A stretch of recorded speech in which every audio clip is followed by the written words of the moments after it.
Bon, si t'es là, c'est que t'as entendu parler du différentiel sur mon compte Instagram. Et le problème, c'est que tu te dis toujours « C'est quoi ce truc? Pourquoi tout le monde en parle comme si c'était un secret d'État ?» C'est normal. Mais laisse-moi te dire une chose. Le différentiel, c'est comme le petit frère d'Iron Man dans le monde de l'automobile. C'est peut-être pas le premier à briller, mais sans lui, ton bolide serait un putain de film de série B. Et je te parle même pas des virages. Mais attends, avant d'entrer dans le vif du sujet... Rentrons dans le ventre du sujet. J'ai fait en sorte que n'importe qui, même une personne qui s'y connaît pas du tout en automobile, puisse comprendre cette vidéo. Donc si à la fin de cette vidéo, tu as toujours pas compris ce que c'était le différentiel, bah gros, la sortie c'est par là, je suis désolée. Bon, alors on va commencer doucement. Imaginons que tu veuilles faire un virage à 90 degrés avec ta bagnole. Oui, j'ai pas la notion de doucement. Sauf que là, tu te rends compte que tes deux roues motrices n'ont pas la même distance à parcourir. Bizarre. Parce que, spoiler alerte, la roue extérieure doit parcourir une distance plus grande que la roue intérieure. Les abonnés, si je perdais, je devais la peindre. Et moi, je suis un homme de parole, frère, je l'ai peindue.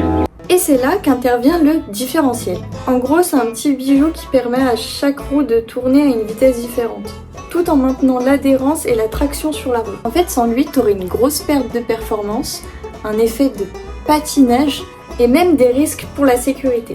En gros, c'est comme si t'essayais de courir mais avec une seule jambe.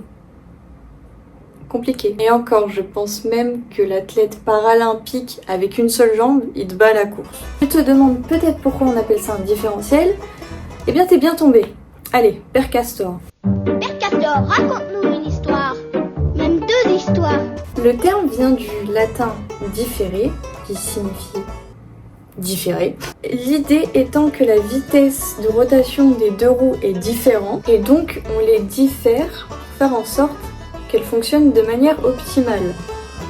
En gros, on donne une médaille d'or à l'autre et une médaille de participation à l'autre. Au moins, il n'y a pas de jaloux. Et du coup, comment ça fonctionne? Maintenant qu'on a posé les bases, j'espère que tu as compris jusque-là parce que sinon je vais pleurer, il est temps du coup d'entrer dans les détails.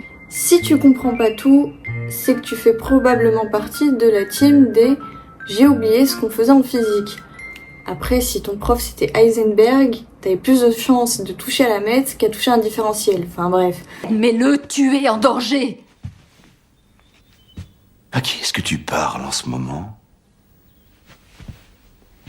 Qui est-ce que tu crois que je suis? Le différentiel, en gros, il fonctionne grâce à un mécanisme d'engrenage. En gros, c'est un ensemble de pignons, comme un puzzle, mais en métal et bien plus sexy. Il permet de répartir la puissance du moteur entre les roues de manière vraiment asymétrique. Tu vois, le moteur passe une roue et l'autre doit tout simplement suivre. Mais mieux qu'on ne peut pas faire tourner une roue plus vite sans que tout se casse la gueule, le différentiel, du coup, ajuste la vitesse de chaque roue. Tu sais pourquoi le différentiel est toujours calme et posé même dans les virages serrés? Parce qu'il est sur la route à chaque virage. Contrairement à ton ex qui a pas su tourner correctement. Je rigole. Peut-être pas. Vérifie sur Telegram. Toi Il a dit quoi? Je préfère toi. Bref, on va parler plus sérieusement maintenant, on va parler des différents types de différentiels. Parce que déjà le différentiel c'est compliqué, mais en plus il a des frères et sœurs et des cousins.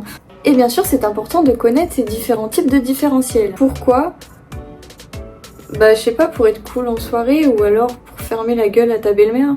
Du coup tu as le différentiel ouvert, le différentiel à glissement limité, qui est souvent appelé LSD en raccourci, et bien sûr le différentiel autobloquant. Bon, tu vois déjà, rien que le nom LSD, ça fait penser à un petit trip de l'esprit. Ben, c'est donc qu'il avait trouvé un plan LSD pas cher. Putain.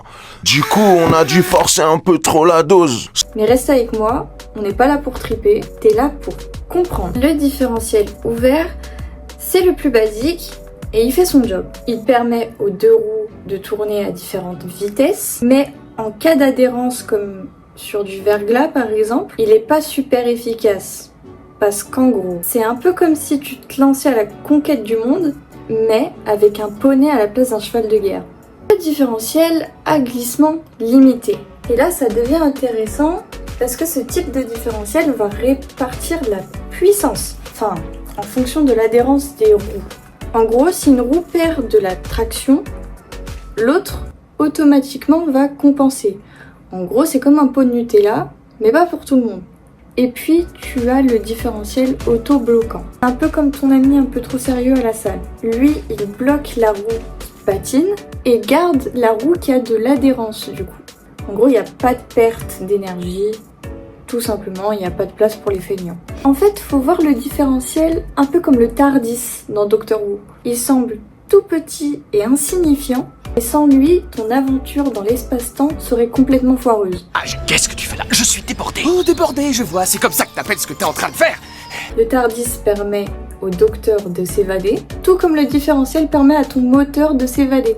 Bien sûr, sans que tes roues se battent. Le différentiel est essentiel pour ta sécurité, pour ta performance et surtout pour ta joie de conduire. Parce que sans lui, déjà il n'y a pas de virage.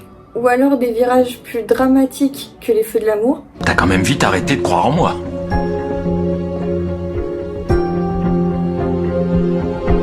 Pas d'adhérence et surtout pas de vitesse. Ou alors tu finirais comme un échec cuisant dans Mario Kart. Et on veut pas de ça. Donc voilà, si tu retiens une seule chose, le différentiel c'est ce qui permet à tes roues de tourner à des vitesses différentes sans tout foutre en l'air la dynamique de conduite. En gros, sans lui, tu serais comme un hamster dans une roue, mais avec une roue qui patine. Maintenant, si t'as tout compris, c'est que t'es prêt pour ta première course de côte. Et déjà, GG d'avoir survécu jusque-là. Et ben, d'ici là, qu'est-ce que je peux te souhaiter? Que ta conduite soit toujours aussi fluide qu'un différentiel bien réglé.